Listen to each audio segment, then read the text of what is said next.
Señor alcalde de Ibagué, doctor Guillermo Alfonso Jaramillo, es un honor estar en su ciudad, estar en esta fecha de los 466 años y un gusto atender a su convocatoria. Señor presidente de la Asamblea Constituyente, Antonio Navarro, compañeros constituyentes, doctor Camilo González, secretario de Gobierno, doctora Carmen Inés Cruz, exalcaldesa de Ibagué, senador Guillermo Santos, concejales, amigas y amigos. Lo primero que quiero hacer es traer a la memoria de esta reunión a un tolimense que está en la historia de esta nación, en la historia de este departamento, en la historia de la Asamblea Constituyente y en el corazón de todos sus compañeros constituyentes. Mi compañero de pupitre, el doctor Alfonso Palacio Rudas. Para él, un saludo y un aplauso.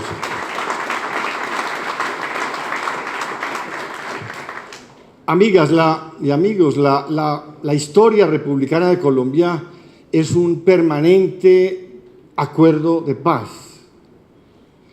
Es una permanente lucha por conquistar libertades, por conquistar derechos, por conquistar igualdad. Cuando nació la República solamente podían votar en Colombia los hombres blancos que tuvieran patrimonio, que supieran leer y escribir, que fueran católicos y que fueran hijos legítimos.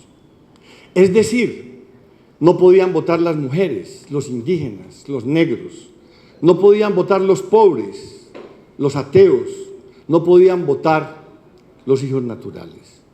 Era un país en manos de unas élites minoritarias.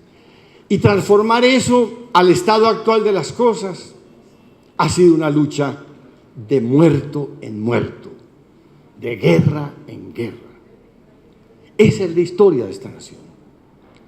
Tenemos dos experiencias recientes en las cuales las dos partes se sintieron derrotadas, reconocieron su derrota y decidieron sentarse a dialogar.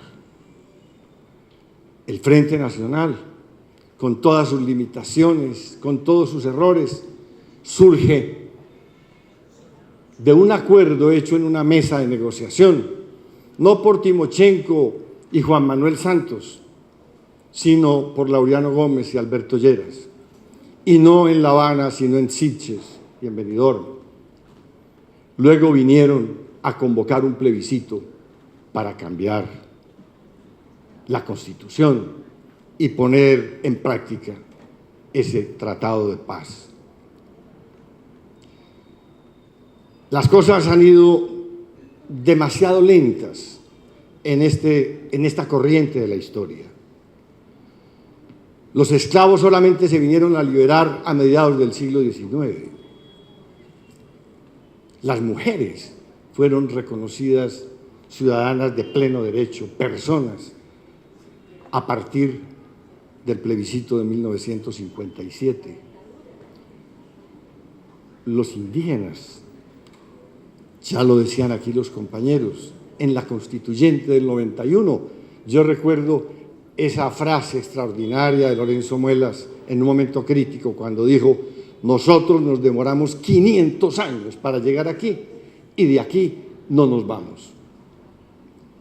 Vamos de muerto en muerto conquistando derechos, libertades, igualdad y arrebatándole privilegios a unas clases entronizadas en el poder que ejercen la violencia desde el Estado para defender sus ventajas en esta sociedad. El fin de esta historia llegará cuando se desarme la política, cuando la política la hagamos con la palabra, con la inteligencia, con la discusión, con el debate, con el programa, con la movilización social, sin violencia, sin el pistoletazo, sin la masacre, sin la persecución, sin grupos paramilitares, sin el Estado asesinando la protesta. pero también sin otras formas de violencia, sin la trampa, sin el fraude, sin la compra de votos, sin la corrupción. Es necesario entonces que nos ubiquemos en la historia para decir en qué estamos. En eso estamos. Y estamos en un momento de extraordinaria importancia en el curso de esa historia. La segunda experiencia de diálogo de las partes derrotadas en el campo de batalla fue la Constituyente del 91. Ahí nos encontramos, por primera vez elegidos por el pueblo, todos los representantes de las violencias de esta nación, para arreglar por las buenas lo que no habíamos podido arreglar por las malas. Las mujeres, los hombres, los cristianos, los ateos, los católicos, los indígenas, los negros, los guerrilleros, los comunistas, los liberales, los conservadores, los empresarios, los trabajadores, la gente del campo, la gente de la ciudad. Y logramos un consenso de nación, una institucionalidad, un Estado en el que todos pudiéramos vivir desde nuestras diferencias, desde nuestras propias realidades, sin matarnos, en un plano de igualdad, garantizada nuestra existencia, nuestra dignidad, nuestra vida, nuestro derecho a la palabra, nuestro derecho al poder por la Constitución. Faltaron las FARC y el ELN por un error de la historia que algún día nos tendrán que explicar en qué consistió, y por eso estamos en las que estamos. Pero estamos a punto, amigas y amigos, de desarmar la política, de sacar los fusiles de la política. Aquí cabe poner en alto el papel de las fuerzas militares en este proceso de paz, que ha sido un papel constructivo, patriótico, democrático. Y por eso saludo con respeto a los miembros de la fuerza militar presentes en esta sala. Estamos desatando entonces, en otro momento, otro gran nudo de nuestra historia. Y permítame decirle, señor alcalde, yo creo que le llegó la hora a la descentralización. Primero quiero darle un aliento muy especial desde las cordilleras de Antioquia a su lucha por el derecho a definir el uso del suelo y a proteger la vida y a proteger el medio ambiente en su municipio. El que quiera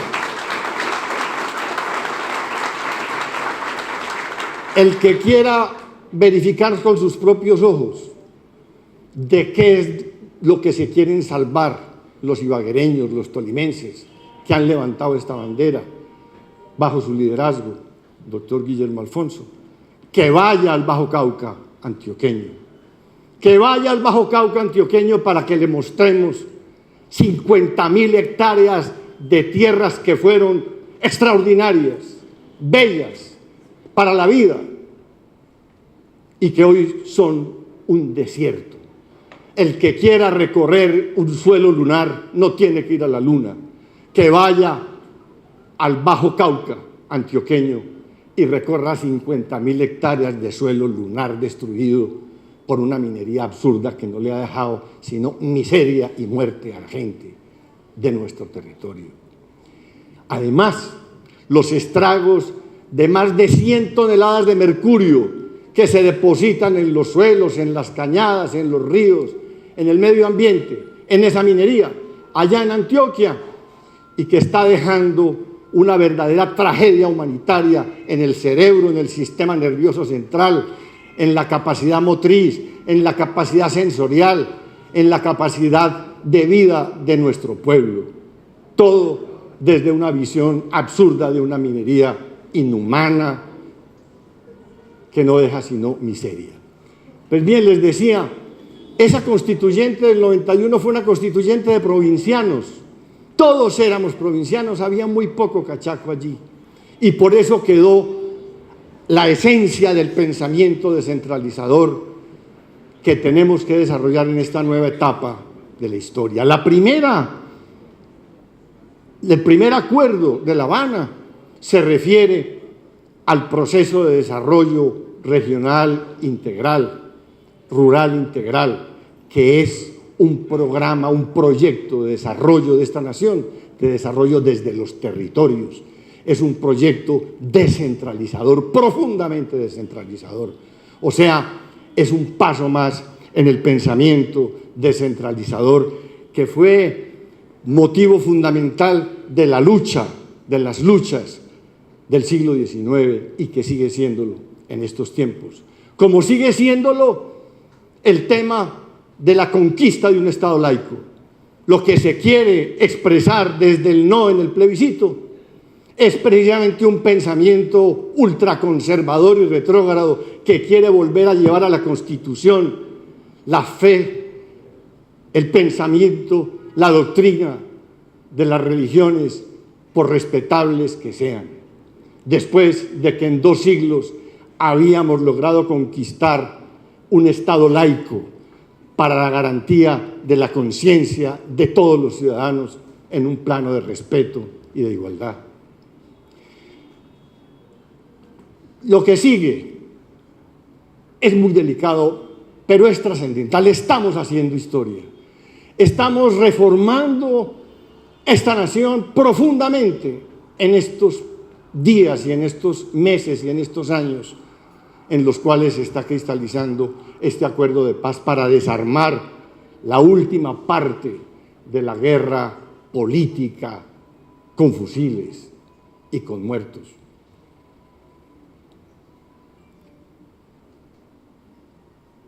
Yo pienso que es necesario un nuevo acuerdo que surja de esta discusión y que las FARC y el gobierno construyan ese acuerdo desde el debate que surgió a partir de la derrota del primer acuerdo en el plebiscito. Y que lo hagan cuanto antes para tomar de la discusión lo que a esas 2 partes, que son las que están en la mesa construyendo el acuerdo de paz, les parezca que sea armónico con sus deseos históricos de aportarle a este país un paso más en el camino de la historia, de la paz, en el camino de la historia. Y que ese nuevo acuerdo nos lo traigan a un nuevo plebiscito, porque es que el acuerdo de paz con las FARC no puede seguir derrotado su camino a lo largo de la historia.